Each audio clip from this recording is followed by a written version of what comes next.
And here we go. All right, ladies and gentlemen, welcome to the DJ Greg podcast. I'm glad you're here. Today's guest is a teacher and master of wedding sales. As a matter of fact, if you are a wedding vendor, it is a must that you attend one of Alan's workshops. He spreads his sales knowledge all around the world. This is the author of Shut Up and Sell More Weddings and his latest books. Oh yeah, The Wit and Wisdom and Business of Weddings. My man, the one himself, Mr. Alan Berg. How we doing, Alan? I'm doing great, Greg. How you doing? I'm doing great, man. Thanks a lot for being on today. Really appreciate it. All right, so let's get right down to it. How did you get your start in becoming the master that you are today of wedding sales? So different questions. How did I get started in the wedding industry is different than I got started in sales. So I was in sales before. Okay. I went to college to be an accountant because my dad was an accountant. Mm-hmm. He's retired now. He's 90. He's retired Wow. now. Although he still does his own taxes and one of my cousins. So he's still doing that. And he's vice president of his homeowners association. He was president of the homeowners association. He said, I'm going to step aside, let somebody else have it. He's 90. It's crazy. Wow. Yeah. So I was in sales. I didn't want to be an accountant. I switched to marketing and I got into advertising. I didn't like it. I got out. I managed a retail store. I installed burglar alarms. And then I found my way in selling cars because a friend of mine's father bought a Chrysler dealership and he called me up. I think I was like 21, 22. He was like, hey, you want to sell cars? We need another salesman. I was like, cool. And when you're a guy that loves cars and you're 21 or 22, it seems like a cool thing to do. Right. And that's where I learned how to sell. I was learning all along, but that's where I learned how to sell. As a matter of fact, the preface of the book, Shut Up and Sell More, is a dedication to my manager at the time, a guy named Al C. And he was the one that told me to shut up. He was the one that I had just won the first time they ever had this competition called the Auto Know competition. It was a national product knowledge competition. I won the first time they ever held it. And I go back to the dealership feeling pretty good about myself. I had this big foam core check, like at a golf tournament, $5,000. And that's a lot of money anytime. But back then it was a lot of money. Right. And he said, you know more about these cars than anyone I've ever met in 20 years in the business. I go, thanks. He goes, good, shut up. Right? And listen, you come from New York. I come from New York. Somebody tells you to shut up. It's not quite as offensive as it is other places, right? Right. Like, what do you mean? What do you mean? Shut up. And he said, basically what he taught me was that I was telling people things they didn't need to know. Mm-hmm.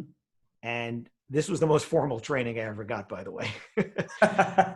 And what I learned and I interpreted was, you can have all the knowledge. I mean, I was the national champion of product knowledge. And I went on to win that competition the first 4 years they ever had it. Okay. Whoa. So of all the salesmen in the country, I won it. And then I won it again. I won it again. And I won it again. Woo. So I had the knowledge, but what I had to learn to do was keep it in my pocket and find out what you needed. So think about the parallels here. Somebody walks into a car dealership, they need a car, right? They're at least a little interested in a car. Mm-hmm. Somebody contacts a DJ, they need a DJ. That part has been established. It's not cold calling.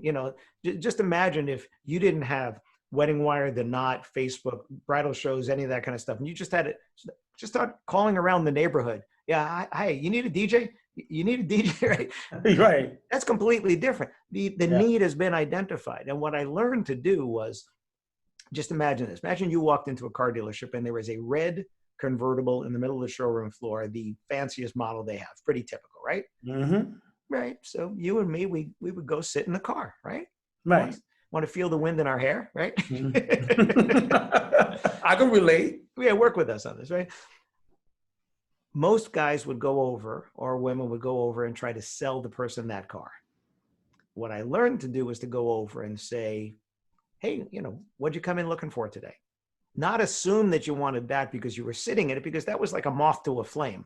You put a fancy car in, we're going to go sit in it. Now, what if I found out that baby number 3 is on the way and you needed a minivan, right? But you're having a moment. You having a moment there. Yeah. Somebody comes to you and says, I need a DJ, right? I'm getting married, need a DJ. Having a bar mitzvah, need a DJ. Having a quinceañera, need a DJ. Having a prom, having a corporate event, having a holiday party, whatever. The what is established. The why has not been established, right? I need a DJ for a bar mitzvah. Great. That's what you need. Every DJ can do that. Mm-hmm. Why do they need you? That's the key. So what I learned there, to shut up and sell more, was to ask a better question, get a better answer, and not just start dumping information on you. I mean, I would just start telling people about how long it was, or how wide it was, or how big the trunk was, or what the gas mileage was, or whatever. What if you don't care? Right? Yeah. What if you don't care? What if you already did your research? Now they can do all their research. Think about it. You buy a car now, you do all your research before you even walk into the dealership. Okay? Right. Or you don't even have to now. You buy a car online.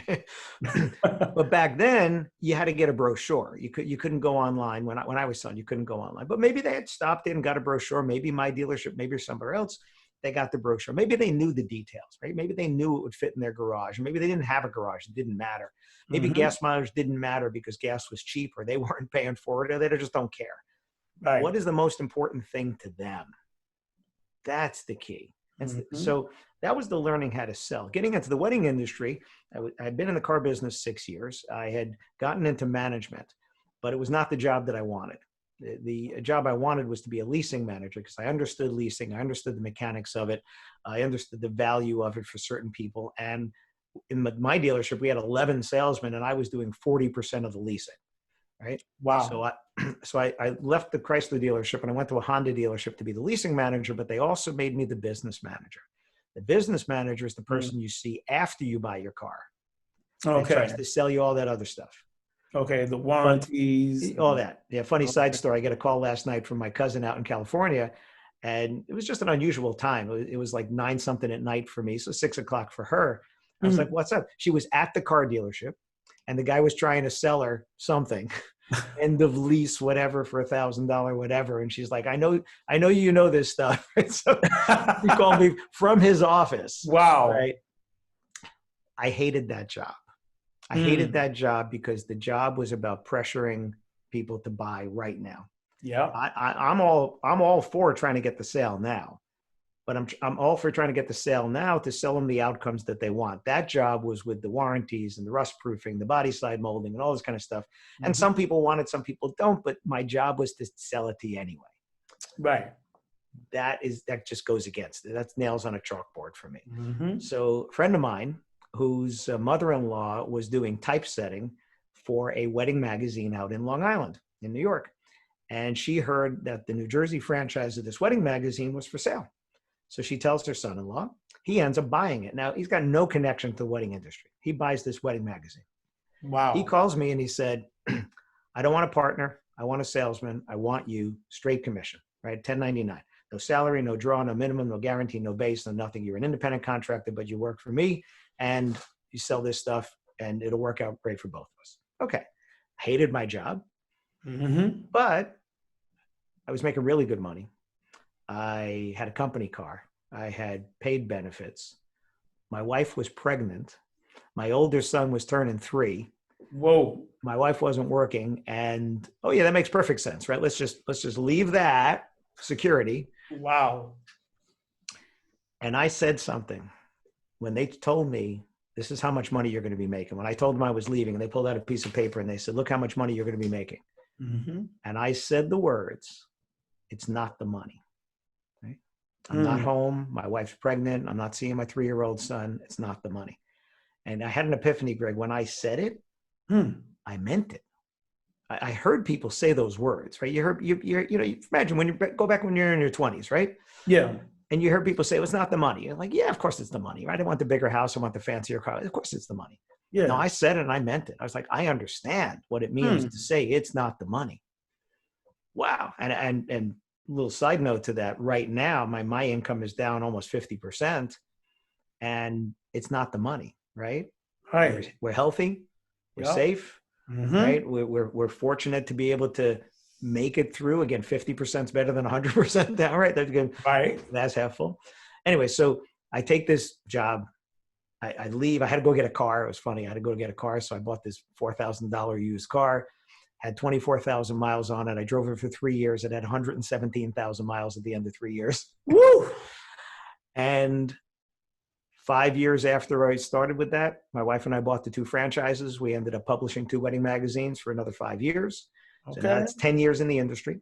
And then the franchisor, which was Wedding Pages, wanted me to come work for them and be a sales director to run their sales team on the Northeast. So from Boston to DC, there are about a dozen salespeople. Okay. And so we sold the franchises back to them, went to work for them, and 4 months later, the Knot bought the company. Okay. So I ended up at the Knot as a regional sales director initially, and then the vice president of sales left a couple of years later. They made me vice president of sales, and I ran the local sales, and then they had me doing other things. I was vice president of local sales operations. I created the education there. I was doing all the education. I mentioned to you before we got on that I've been doing webinars since 2007. 13 years I've been doing webinars. Wow. I have a lot of experience. I had to explain to people in 2007 what a webinar was. They Right. didn't know what it was. What is this? How do I do it? How do I watch? Right? Yeah. So this kind of presentations for me is easy. I was their main speaker for the 11 years that I was there. I did a lot of different things, sales operations and sales and not market intelligence and all this stuff. And my brand, my personal brand, got developed because I was the person people saw speaking about the business of weddings. So if you went to a DJA meeting and I was there, if you went to a national conference, the special event show, Wedding MBA, whatever, chances are you saw me because I was the main speaker for the Knot on Business. If you needed an editor, we send an editor, but otherwise it was me. So my personal brand, and this is something I tell people, there's branding and there's your brand. Branding, your logo, your colors, your font, the way your marketing materials look, the way you dress when you meet people, the way you dress at an event, right? That's your branding. Right. Your brand is what people say about you after they do business with you. Your brand is when somebody writes that review, sends you that email, posts something on social and says, man, Greg just killed it. People were dancing all night long, right?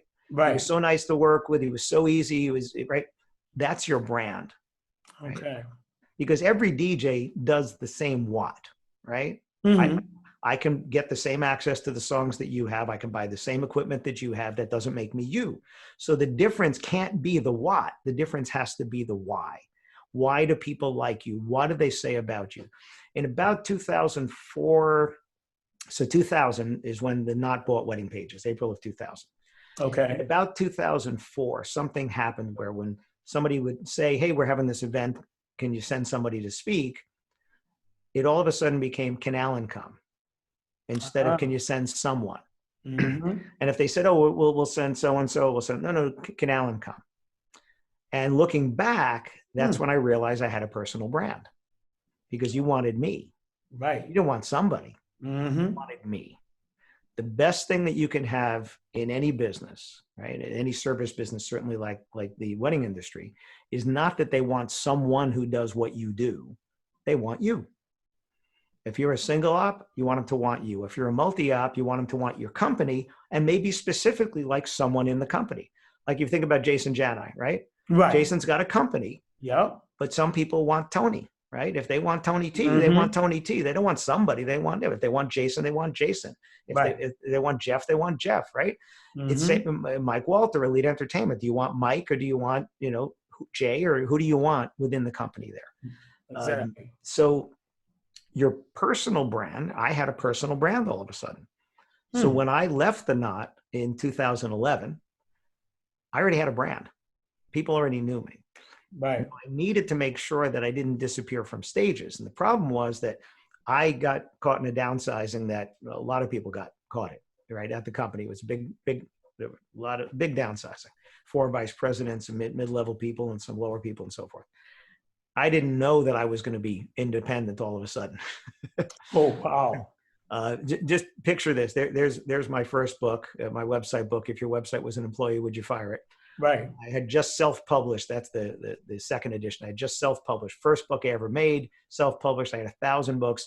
I didn't know what I didn't know. So I didn't know then about print on demand, they call it, where you can just order books as you need them. I paid for 1,000 books to be printed, and they came with a truck with a forklift, and it dropped them in my garage. My car didn't see the garage for 6 months. It's crazy. And Yeah. now I just print what I need. It's nuts.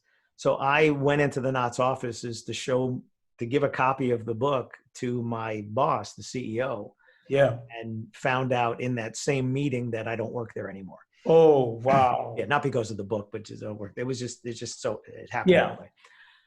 And I walked outside and I called my wife and I said, if I can't look in the mirror and tell that guy how to start and run a successful business, then no one should hire me to help them with theirs. So what would I do if Greg called me and said, Alan, I've been with this company 11 years. You know, this is what I've been doing, this, whatever. What would I ask you to do? What would I say to you? And I just treat myself like a customer. And that's what I did. So I created my own conferences so that people could see me speak soon instead of all of a sudden disappearing from stages. And I created my own little events, and I would go around different parts of the country, get a hotel room, set it up classroom style, screen, projector, get somebody to videotape it, get the AV, get the food, and do these events. And I did from May of 2000 through the end of the year. No, sorry, 2011 through the end of the year. I probably put on 20 or 25 of my own events. Then the next year, not as many, because then people started hiring more. Since I was videotaping them, I ended up having DVDs made, which nobody can even use those anymore. But I ended up having DVDs made of these presentations that I was able to sell at conferences like Wedding MBA and the Las Vegas DJ show to make money from that for people that didn't come to events and stuff like that. So I became the wedding and event industry guy by being in the industry and meeting people like you and finding out that many people in the industry are really good at their creative skill. That does not make them good at business. So think about all the DJs you know that are just amazing DJs, but their businesses are okay. Or people that you know that they do a great job and their business is good, but they don't charge what they should, right? Because they don't know how to raise their prices. They don't know how to sell other stuff, or they can't make the upsell, or they sell the cheap instead of selling the more expensive stuff they have or whatever. And that's because business is a different skill. Absolutely. I remember going to a photographer's office and I would look, like, let's say you and I looking at each other, but let's say you had a bookshelf behind you. Most photographers' bookshelves had photography books on them. And this one photographer's bookshelf had half photography books and half business books. And the funny thing is he wasn't the best photographer in the area. He was good. But he wasn't the best. But he had a better business because he learned business. So what I started doing is, this was selfish. When I published my magazines, I had people that would go out of business because they just didn't know how to run a business, but they were really good at what they did. So I started putting on my own little workshops to teach people how to do business better because I was losing customers. So it's kind of selfish, but it worked for both of us. So then at the Knot, I became the guy. And instead of going out there and just talking about colors and stuff, which I didn't know anything about, I talked about what I knew, which is how to sell more. And then when it came to websites, I realized that marketing is like a relay race. Right? You take the baton, and I hand the baton to you, and then you hand the baton to the next runner, and they hand the baton to the next runner. And if anybody drops the baton, the race is over. Well, what was happening is with my magazines, and then later with the Knot, we would bring people traffic to their website, and then their website just sucked, and then they wouldn't get any business, and they'd blame us. Right?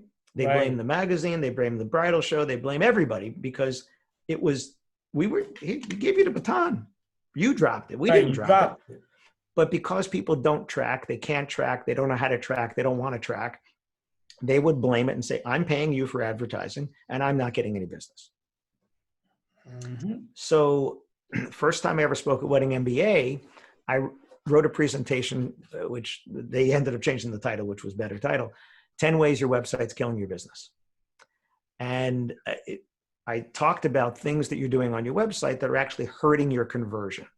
And I've been speaking about that now. Let's see, first Wedding MBA was 2007 or 2008, something like that.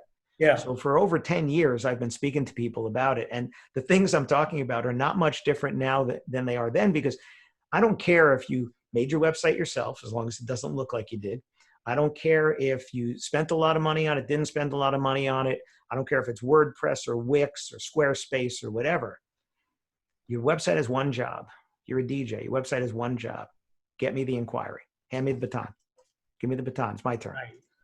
So what I speak about now is I call the 4 steps to more sales, which is get their attention, get the inquiry, have a conversation, make the sale. Okay. That's your 4 steps. Okay. Get their attention, advertising, networking, referrals, social media, etc. Right. Right. Get the inquiry. Is it an email, contact form, text, live chat, Facebook Messenger, message on the knot or wedding wire, right? Then you have to have a conversation. So this book here, called Why Don't They Call Me? Yeah. That was a topic that came up a bunch of years ago, which is still just as valid today, which we didn't use the term ghosting back then. But essentially, this is what was happening is, all right, so now you put your ad on the knot, you get an inquiry, you respond, and then you don't hear back. Yep. And then what do? You blame the knot. Right. Right? Right. But it could be something that you said or done or written. Right. You But know? so here's the thing. But again, the natural reaction is, well, they're all price shoppers anyway. They're not my customer. They're whatever. And what I've taught DJs, so many DJs, what I've taught them is some of them might be price shopping. But by the time you get that inquiry, they've eliminated most of your competitors. They've eliminated 99% of the other DJs that they could have reached out to. They didn't. It's you and a couple of other people, 3, 4, 5 people. That's it. Right. Yep. Don't blow it. They already like what they've seen. They already think you're a good fit. They've already seen something, read something, watched something, heard something. We don't know, but they reached out to you. Don't blow it. And the typical response I see, because I've done a lot of secret shopping DJs, venues, caterers, etc. Copy paste email with an attached PDF. That's a typical response. You do that and then you don't hear back. Okay, well, let's say you're the customer. You reach out to somebody about buying something you don't know anything about. Yep. They copy paste an email, attach a PDF. You look at it and you know that email was not written for you, no matter how they personalized it. You know it wasn't. Then you got a PDF, and then you go to open up that email on your phone, and you go click on that PDF, and now that PDF is this big instead of this big. All right. Right. So now you can't read it well. So now maybe you're going to get back to your laptop, your desktop. Maybe you're just not going to look at it at all, and you don't get back to the company. And you know what? PDFs don't make sales. People make sales. So you've just distracted them. You've given them an email that's so long they don't want to read it. Maybe you put in links to your website, to reviews, to YouTube videos and other stuff. So you've given them all the reasons to do everything except the one thing you want, which is for them to get back to you. Yeah. So what I do in that book, and I do in my consulting and in my workshops, is kind of turn the mirror around and say, okay, wait a second, hang on. This is what you're doing. This is why it's not working. This is why it's not working. I had a guy heard me on Joe Bunn's podcast. You know Joe Bunn, right? Yeah, I know Joe Bunn. Yeah, I interviewed him too. So Joe had me on, and Joe's been a client of mine as well as a friend, and had me on his podcast.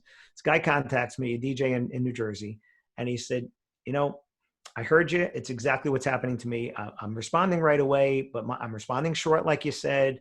I'm just not hearing back. Right. So I did a private session. He didn't want to get on a group one. He wanted a private one. I got on a private call for 2 hours, shared a screen. We're looking at stuff. We logged into the Knot as if I was him. And now we're looking at the screen together. Okay. And I'm looking and I'm saying, well, he's responding quickly, but he's asking for a phone call right away. Right? They didn't call you. They messaged you through the Knot. They don't want a phone call. They want a message back through the Knot. Right? And you attach the PDF, which is something they have to read. Now he can see that they've read it because Wedding Wire and the Knot both show you that they've read it, kind of like WhatsApp, right? So I'm looking and go, why didn't you try again? Right? Just because they didn't respond, why didn't you try again? So I start responding to some of his inquiries that he hasn't gotten back to a second time. And one of them was from a month ago. So a month later, he sent them, a month before, he sent them a copy paste PDF. Okay. I go in and I said, hey, whatever, Jennifer. Hi, Jennifer. Are you still looking for a fun DJ to make your wedding exciting? Or something like that. Yeah. That's it. That's all I said. Like 3 minutes later. Yes. Wow. Yes. I said, oh, that's great. And then I asked another question. She got back to me again. We went back and forth, very short, just like a phone call would be, back and forth, but in the not messenger. And then I said, all right, seems like she's responding well. I said, well, I need to know a few more things about you to give you an exact quote, and also to see if we're a good fit for each other. Can I give you a quick call now, or would tonight be better? Okay. And she said later would be better. We made a phone call for 6 o'clock. He called her 6 o'clock that night, made the sale. Okay. Wow. Now, he hadn't touched it in a month. What if I didn't touch it? Somebody else reaches out, she books them. Right. Exactly. It's not hard. So you don't stop unless you get a yes or a no. I advocate in the book and in my training 5 attempts, and I outline what the 5 attempts are. I outline how long to do that in what period of time. Right. So you respond today, you don't hear back, you respond tomorrow, you don't hear back, you try a different method. Yes. You don't hear back, you do what I just did with her, which is, are you still looking for a DJ? Say something nice, make it fun, good subject line, whatever. She said yes, right? You still don't hear back, then we go into something funny, right? Something to just break through the clutter. Like this one guy, entertainer down in Baltimore, his subject line was, where we're going, we don't need roads. From the Back to the Future movie, right? Okay. Yeah. Hi, Greg. You reached out about having me, he's a band, but having me bring entertainment for your wedding. I haven't heard back from you, so I can only imagine it's one of these reasons. Number 1, you're all set with entertainment. You want me to stop contacting you? Just ask. Number 2, you're so glad I reached out again because you'd like to speak to me about bringing entertainment. Number 3, you're still busy, but you'd like me to reach out again in 2 weeks because you'd like to talk to us. And number 4, Doc screeched into your driveway in his DeLorean, and after some whimsical time traveling adventures, you found yourself stuck in 1955 without access to email. Okay? Okay. The first 3 people he sent it to that had been ghosting him, all got back to him. They were still interested. Wow. Right? Just a little humor. I've done the same thing. My subject line was R2D2 and C3PO aren't responding. And the beginning was about the same. The bullets were my bullets. I was going after sales training, right? So my first bullet was your people are selling so much and profiting you so much you couldn't possibly train them to do any more. Number 2, you're so glad I reached out because you'd like me to come for sales training. This was before COVID. Number 3, you know that my training would be valuable, but it's a little out of your budget, but you'd like to find out about group training. And number 4, the Imperial forces have you pinned down and what you want me to use the force to save you. And I sent it out to a bunch of people that had gotten 4 emails from me already and a flashlight in the mail. Okay. And they hadn't responded to any of that. Wow. And I had 5 people almost immediately responded with number 3, which was about the group training. 5 people that had not been responding at all. Wow. Right. Wow. And we are running tight on time here because I actually have to get on a Facebook Live. Okay, but we can do this again. Absolutely. We'll do a part 2, man, we'll slow up, but I really appreciate you giving all that information today. And then for the wedding vendors, go to alanberg.com, check out his blogs, check out, oh man, what else you got on there, man, real quick? I'm doing group workshops, which are much more affordable these days. I have all of my books. They're available on my website. They're also available in Kindle. They're in Audible on my voice. Y todos mis libros disponibles en español. If you need my books in Spanish, there they are. Right. But on my site, you'll see my services. You'll see my calendar is there. There's a resources page. Just reach out to me. I'd love to help you. I've been working with DJs, and I'm working on a custom edition. This is an exclusive. Yes. I'm working on a custom edition of Shut Up and Sell More just for DJs. So stay tuned. Oh, really? All right. I'm going to have to reach back to you on that one, buddy. Stay tuned. Hey, Alan, thanks a lot for everything, man. We'll do a part 2, and best of luck to you and your family. You too. Stay safe and healthy, everybody. Thanks, Greg. All right, you too. Take care. Bye-bye.